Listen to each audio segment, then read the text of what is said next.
Hey there, everybody. Darshana Avila coming to you with the 16th installment of Power to the P. So today happens to be my birthday.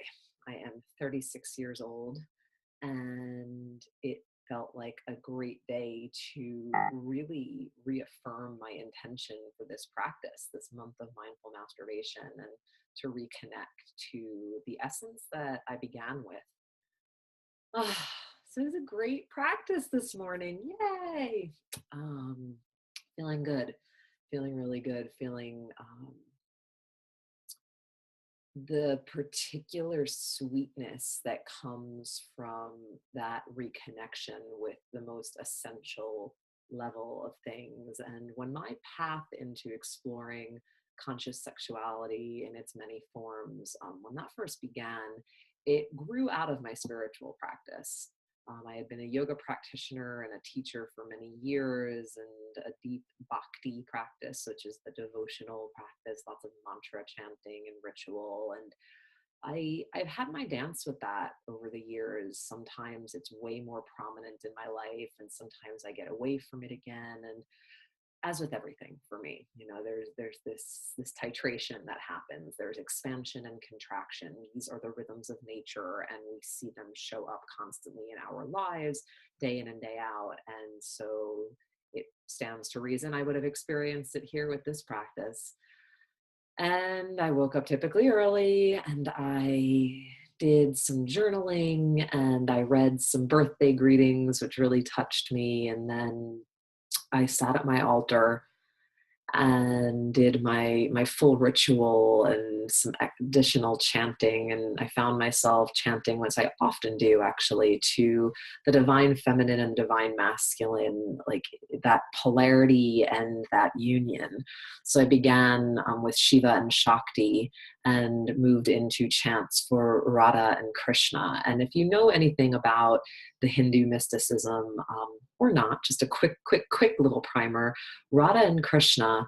Krishna is an archetype or an avatar of the divine masculine, and Radha his beloved consort. And the two of them have this very deeply devotional and impassioned love, like this cosmic longing. And I find a lot of resonance with that energy. It really moves something in me. And so as I was doing my ritual, I was chanting their names and in a very like slow and soulful rhythm. And I just started noticing my hands were naturally on my breasts and my yoni, and there was a rocking and an undulating in my spine. It was very slow and subtle. And I stayed with that for quite a while. And even once I completed the ritual itself, I stood up and I took off my robe that I had on, and I was standing in front of the mirror, and I kept chanting and undulating in this very slow and sensuous way, and letting my hands go all over my body again, soft and slow, and just really marveling in the sensation of fingers on skin and the aliveness that I was connecting to beneath the surface of my skin, and this melody of the mantra just guiding me along like a slow and steady rhythm that was pacing my movements. It was pacing my breath. And it ended up just being super sumptuous. I went onto my bed again at some point, and again with that pelvic rocking, which is very much a rhythm that is really innate to us, particularly in our young years as babies. If you watch them breathe in utero, and when they come out, there's the way in which we inhale, and the spine kind of arches and the head tilts, and then the exhale, we draw back again, and there's a rocking in the pelvis and the hips that's happening with this breath. And I just stayed with that rhythm and let my hands go where they wanted to, and ended up having some moments where I definitely was feeling my arousal and I was stimulating my yoni specifically, but it never felt like it wanted to go toward any particular goal. It was so perfectly rich just in this whole experience and connecting to that divine longing that really is the fuel underneath everything for me. And if you believe the undercurrent of the philosophy, it's our longing to remember ourselves as divinity that really, really is the hunger.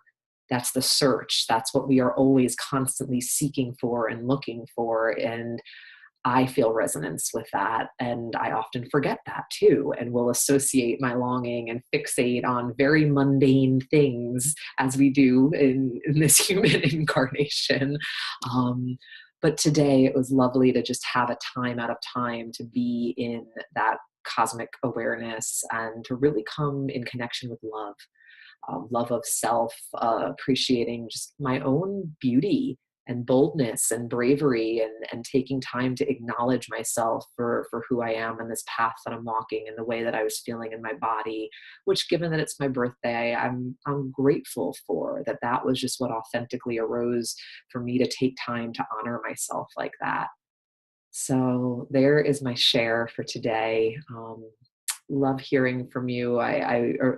Very old friend reached out to me yesterday who I had no idea was following along with these videos, and I was just so delighted. This is someone who's known me since I was a kid. So many versions of this one here have happened for me to be sitting in front of this screen and sharing with you about my self-pleasuring practice, that's for sure. And so I'm touched to hear from you always. I wish you well and let the journey be rich for you. I will be back tomorrow with more. Bye-bye.